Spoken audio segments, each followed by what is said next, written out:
오늘은 제목을 하나님이 사람이 되심이라는 제목으로 마태복음 1장 23절에 있는 말씀을 가지고 함께 말씀을 나누겠습니다. 마태복음 1장 23절을 우리 함께 읽어보도록 하겠습니다. 보라, 처녀가 잉태하여 아들을 낳을 것이요 그의 이름은 임마누엘이라 하리라 하셨으니 이를 번역한즉 하나님이 우리와 함께 계시다 함이라. 아멘. 성탄은 하나님의 아들이 사람으로 오신 사건입니다. 사람들은 성탄을 그래서 축하하고 기뻐한다고 합니다. 그런데 하나님의 아들이 왜 사람으로 오셨을까요?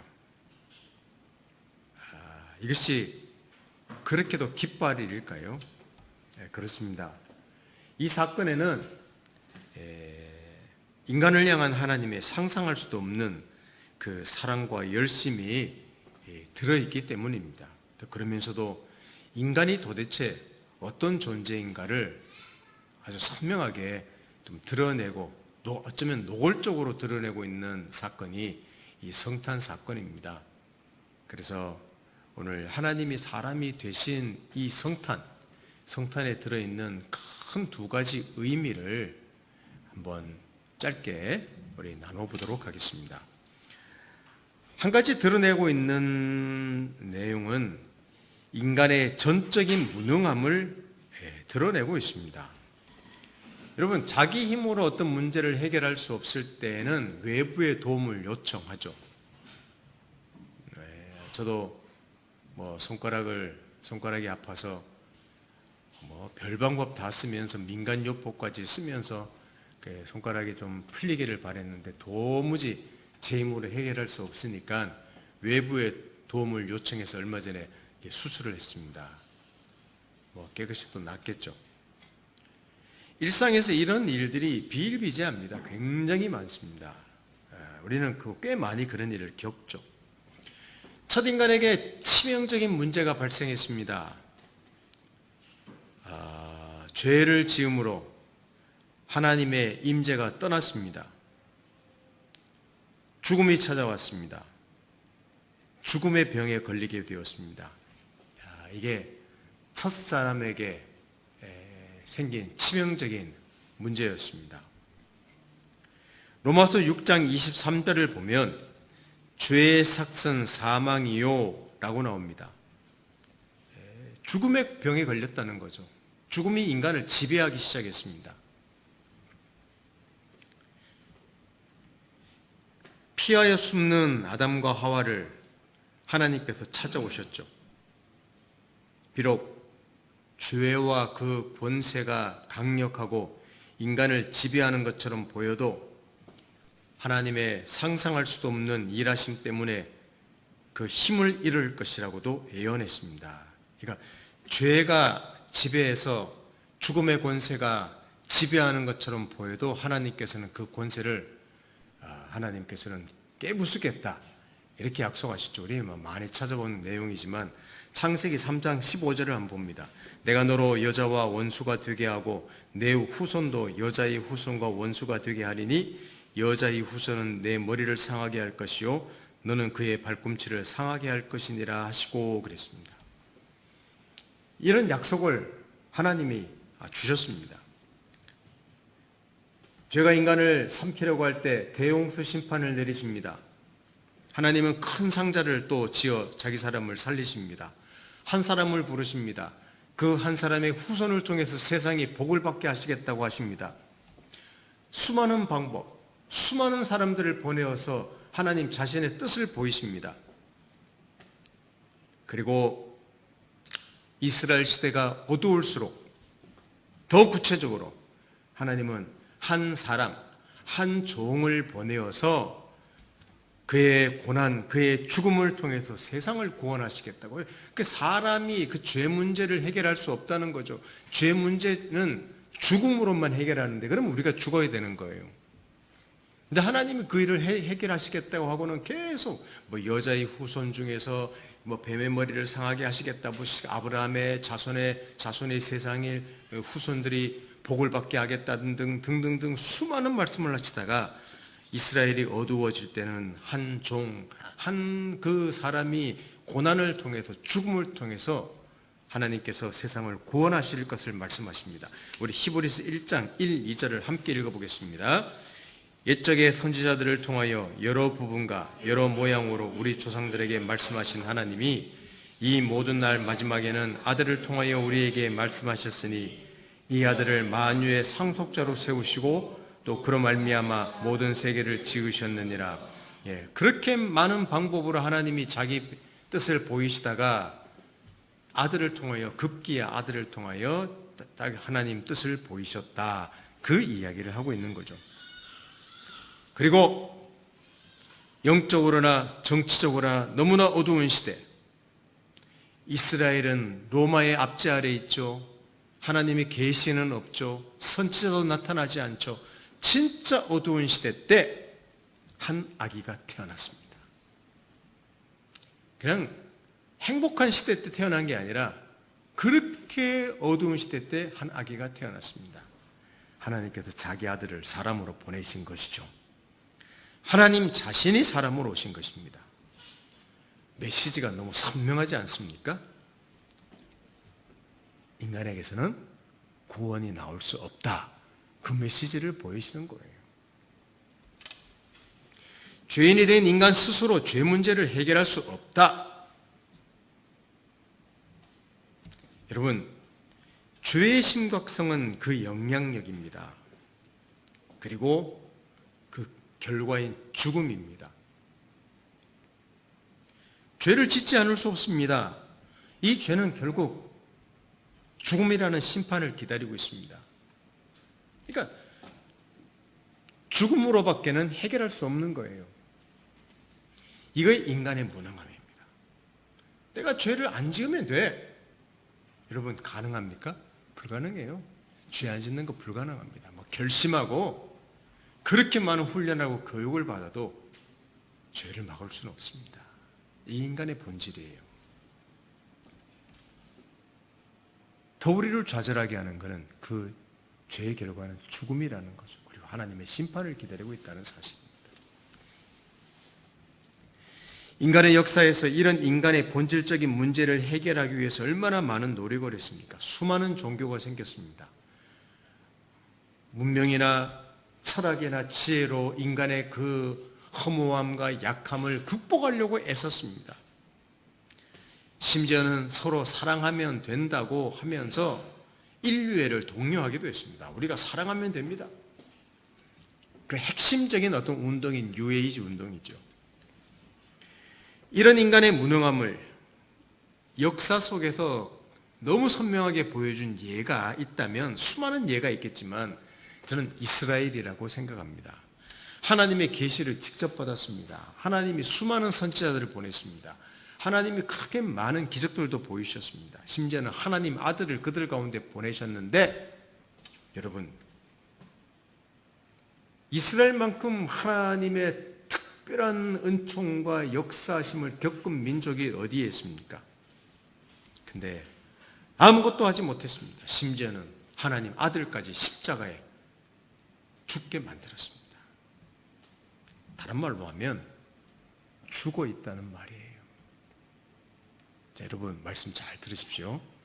오늘 성탄절 메시지가 조금 무겁게 느껴질 수 있지만 큰 두 가지 의미를 잘 이해하면 좋겠습니다. 여러분, 지도를 주었는데, 구체적인 내용이 적힌 지도를 주었는데 그 지도를 보면서도 못 찾아간다는 것은, 여러분, 맹인이라는 말이 볼 줄을 모른다는 거예요. 손에 들고 있는데 그 지도를 줬는데 전혀 못 찾아가. 그 맹인이라는 말이에요. 하나님께서 그렇게 많은 은혜를 베푸시고 계시를 주고 기적을 베풀었는데도 하나님 뜻을 행할 수가 없다. 이스라엘이 하나님 아들을 죽였다. 그는 인간이 자기 힘으로는 불가능하구나. 영적으로 죽어있는 존재구나. 그것을 아주 노골적으로 드러낸 민족이 이스라엘이에요. 외부에서 그래 도와줘야 합니다. 그래서 하나님 아들이 오신 거예요. 성도 여러분, 성탄절을 너무 감상적으로만 생각하지 마십시오. 하나님 아들의 탄생에는 인간이란 어떤 존재인가를 너무나 노골적으로 드러내고 있습니다. 바로 우리의 무능함입니다.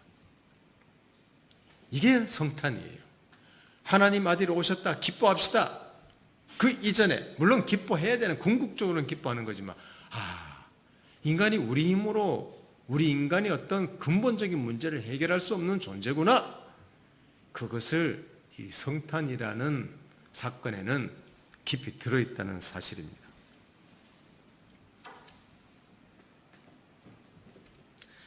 우리는 우리 밖으로부터의 주도적인 개입, 도우심이 없으면 구원과 풍성한 삶에 이를 수 없습니다.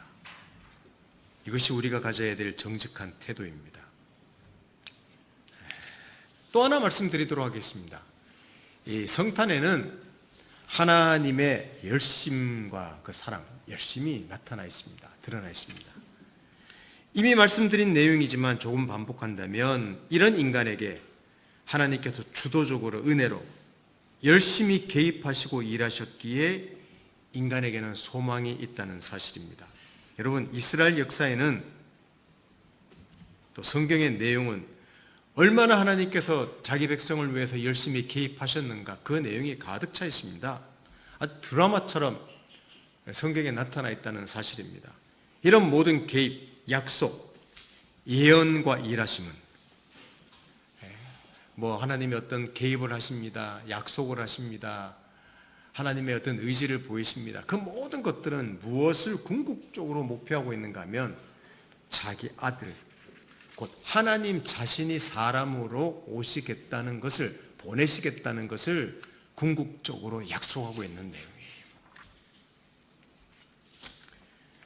여자의 후손이 뱀의 머리를 상하게 한다고 했지 않습니까? 그것도 누구를, 우리는 벌써 알고 있습니다. 누구를 나타내겠습니까? 여자의 후손이 뱀의 머리를, 사탄의 세력과 그 죄의 죽음의 권세를 작살내겠다. 여러분, 우리는 이미 알고 있습니다.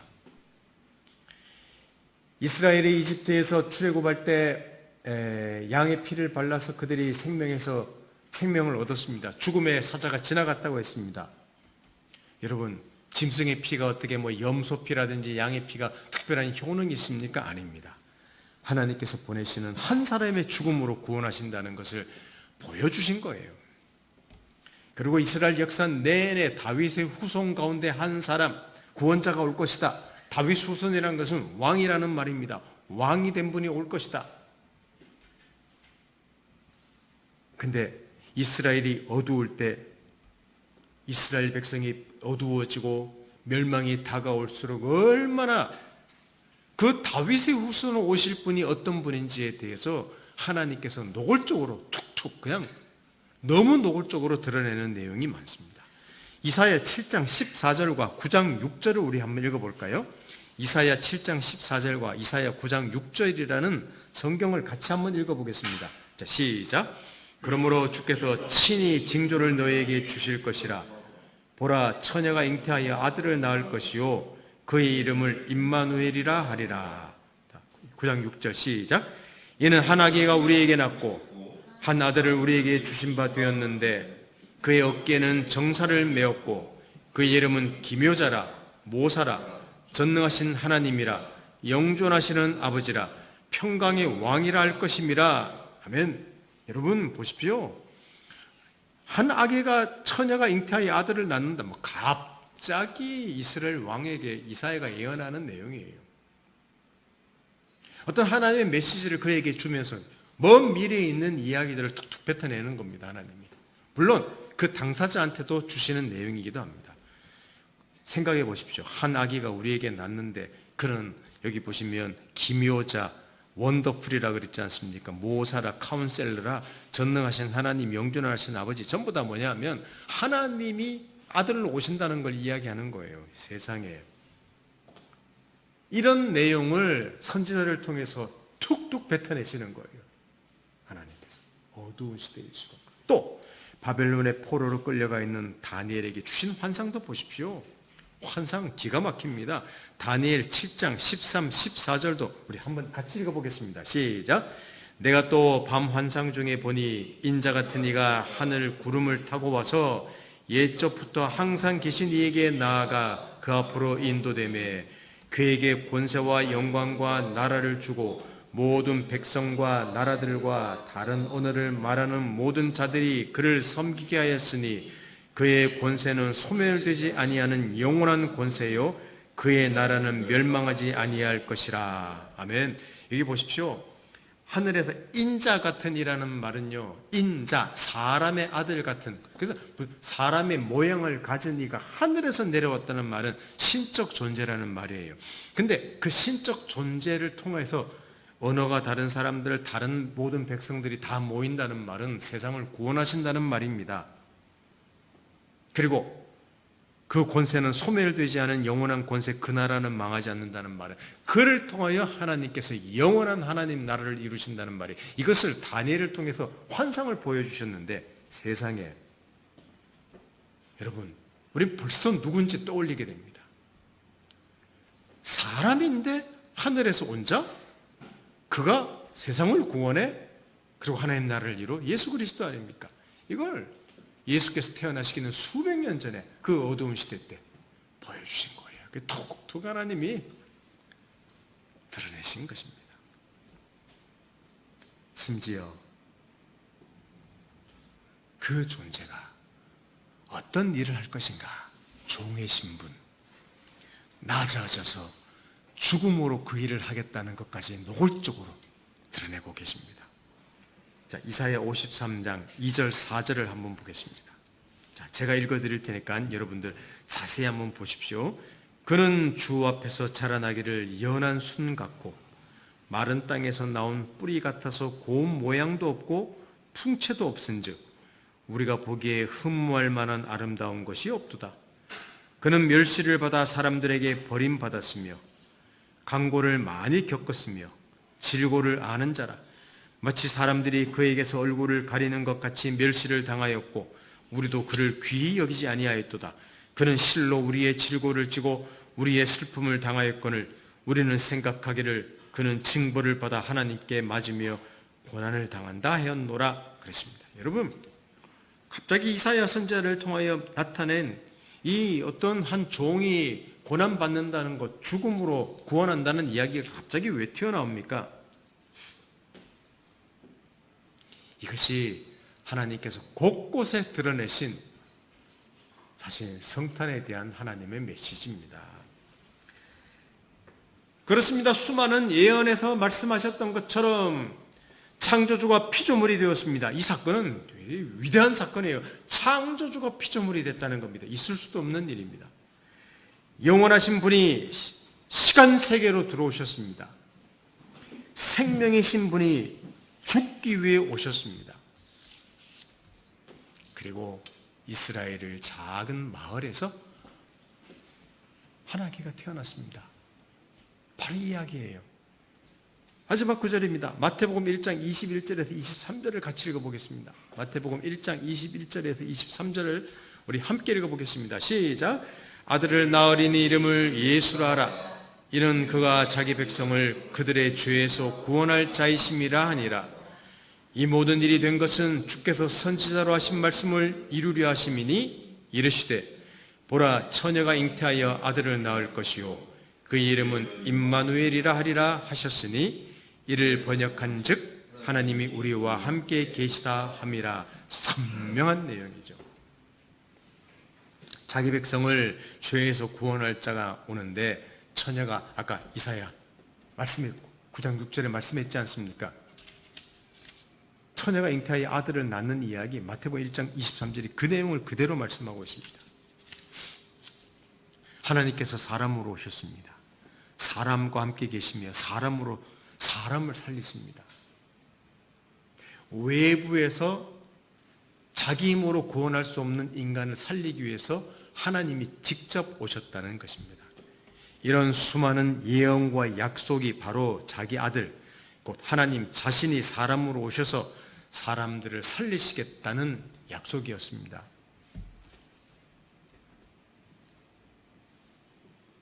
여러분, 이것 또한 아기 예수가 오셨다고 우리 감상적으로 생각할 문제는 아니에요. 있을 수도 없는 일입니다. 도무지 상상할 수도 없는 일이 일어난 겁니다. 그걸 하나님이 하신 거예요. 아까도 말씀드렸죠. 창조주가 피조물 되는 일. 영원하신 분이 시간 세계로 들어오는 일. 여러분, 이런 일은 또 생명을 지으신 생명이신 분이 죽음을 겪는다는 것, 이거는 있을 수가 있어도 안 되는 일입니다.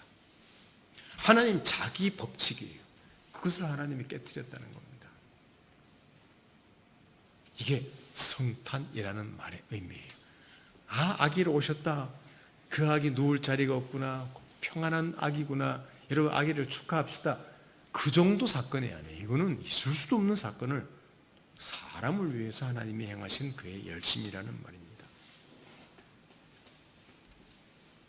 이게 얼마나 불가능하고 이해할 수 없는 일인지 수천 수만 년 동안 하나님이 예언하신 거예요.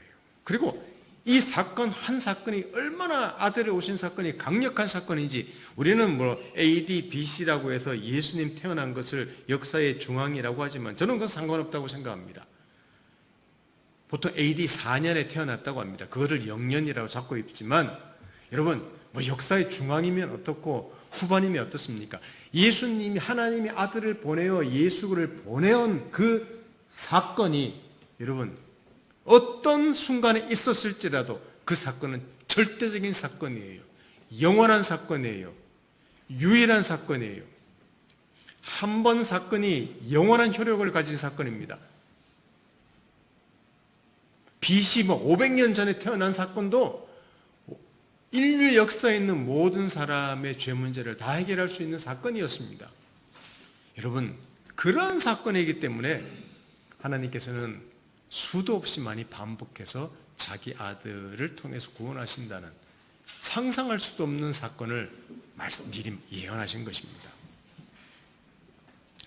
사랑하는 성도 여러분, 우리는 지금 문명화된 세계를 살아가고 있습니다. 신을 부정합니다. 창조를 부정합니다. 죄까지 부정합니다. 그럴 수 있지. 또 죄는 안 지을 수도 있지. 원죄까지 원죄는 부정하죠, 우리가 보통. 인간의 자유의지와 가능성을 최고로 의지하는 시대에 우리는 살아가고 있습니다. 그런데 이런 이야기, 우리 성탄 이야기, 여러분, 옛날 이야기죠. 한 종교의 전통, 기독교라는 종교의, 캐톨릭이라는 종교의 전통이 지나지 않죠. 또 그리고 이미 그 성탄절, 크리스마스라는 것은 홀리데이, 세상의 명절, 휴일이 되고 말았습니다.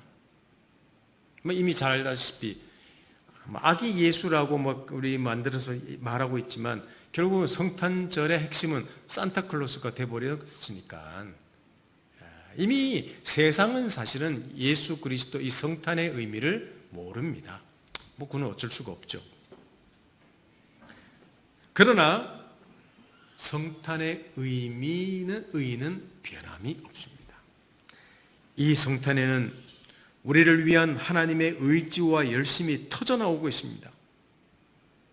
너무나 악하고 무능한 존재인데도 하나님 자신이 사람으로 오실 만큼 얼마나 하나님이 자기 사람들을 사랑하시는가 하는 것이 폭발하고 있는 것이 바로 성탄입니다.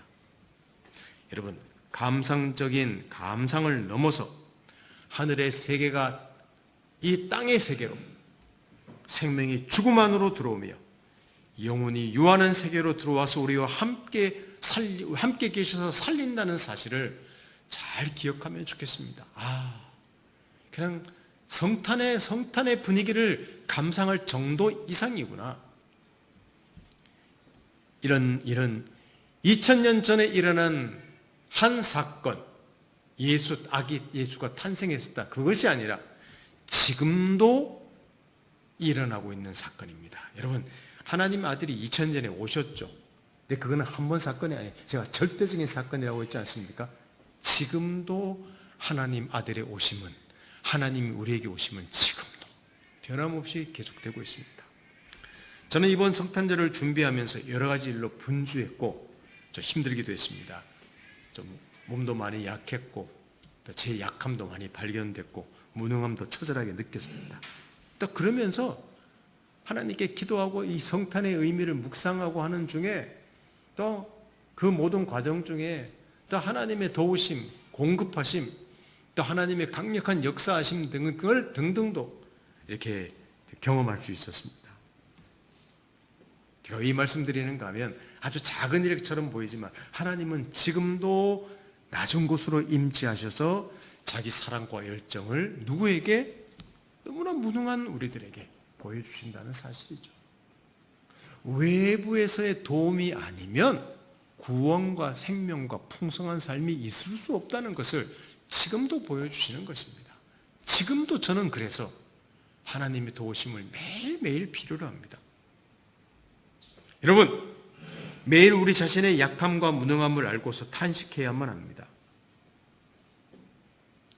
그러나 이런 자리가 매일매일 또한 하나님의 사랑과 열심을 누리는 자리임을 아시기를 바랍니다. 매일 성경 읽지 않습니까? 성경 읽으면서 단순한 교훈 받는 게 아니라 매일 우리가 인간이라는 존재가 어떤 존재인지를 보면서 탄식하는 자리예요. 경건의 시간이 그런 자리예요. 기도 시간이 그런 자리이기도 합니다. 그런데 또 그 자리는요, 하나님의 무한한 그 자비하심과 은혜의 역사하심을 경험하는, 누리는 자리예요. 여러분, 그게 바로 성탄이에요. 그러니까 성탄절은 매년 12월 25일이 아니라, 성탄주일은 12월에 있는 어느 한 주 중에 있는 주일이 아니라 성탄절은 매일입니다. 매일이 성탄절이고 매일이 성탄이죠. 그래서 우리는 매일을 살아갑니다. 여러분, 이 성탄의 축복, 오늘 크게 두 가지로 인간이 얼마나 무능한 존재인가, 그런 하나님의 열심과 사랑이 얼마나 상상할 수도 없이 나타나는가, 그 성탄에 말씀드렸습니다. 우리 이번 성탄을 보내면서 매일매일이 이 성탄의 은혜를 누리는구나 하는 교훈을 받으며 우리 마음의 큰 소망을 매일매일 회복하는 그런 시간 되기를, 그런 인생 되기를 예수님 이름으로 축원합니다. 함께 기도하겠습니다. 하나님, 감사합니다. 성탄절 메시지를 저희들에게 주셨습니다. 매일매일 참 죽습니다. 그 말은 매일매일 우리가 아무것도 아니라는 존재를 발견하기 때문입니다. 외부의 도움이 없으면 정말 구원받고 풍성한 삶을 살 수도 없는 존재라는 것을 압니다. 그래서 매일매일 하나님 은혜를 구합니다. 그것을 보여주셨습니다. 우리 성탄절 보내면서 주신 메시지가 매일의 삶의 메시지가 되게 하시고 하나님의 풍성함을 누리는 그런 시간 될 수 있도록 저희들을 도와주십시오. 예수님의 이름으로 기도드립니다. 아멘.